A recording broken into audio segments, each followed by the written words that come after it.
Good morning and welcome to your Farm and Home Show. I'm Kristi Shive, and this morning we're visiting with Kelly May. She's a Senior Extension Associate for Family Finance and Resource Management. Good morning, Kelly.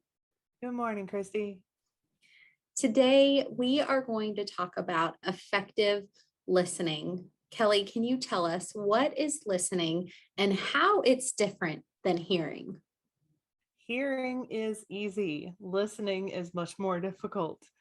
It's more than just being quiet while somebody else talks and nodding your head. We all do that, but that's not really effective listening. Listening is the process of looking at the words or the person and other factors around the words, such as nonverbal cues, and then interpreting that entire message. So it's more than just hearing. Kelly, can you give us some tips on how we can be a better listener? So when you're listen, avoid distractions. So that's number one. Number two is avoid interruptions. So make if something comes to you while you're in the middle of a conversation, make a mental note and go ahead and forget that until the conversation is over so you can come back to it later. Aim to spend at least 90% of your time listening and less than 10% talking. That's tip number three.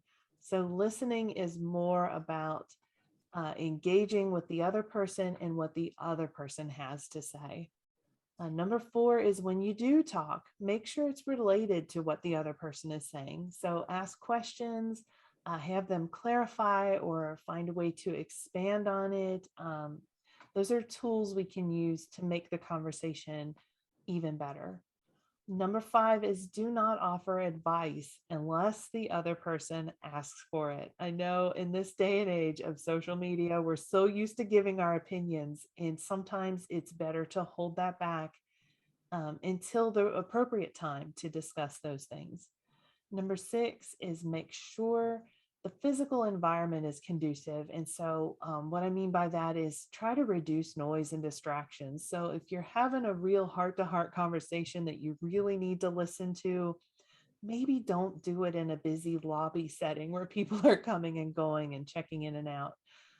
Or when kids are all around you demanding things, go in the other room and have a sit down and a talk.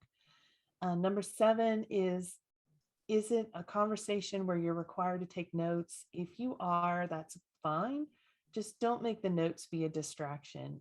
If you need to catch up, you can circle back later, but don't let that ruin the flow of the conversation because you're worried about writing it down just now.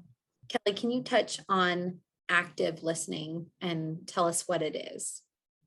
So active listening is kind of what we were just talking about, but it's this where you're not just nodding your head and the process of hearing is as a motor control function in your senses and your brain and how those things connect. And so we can hear without really listening, but active listening is when you really try to connect with where the other person's coming from. And so sometimes that's called the frame of reference.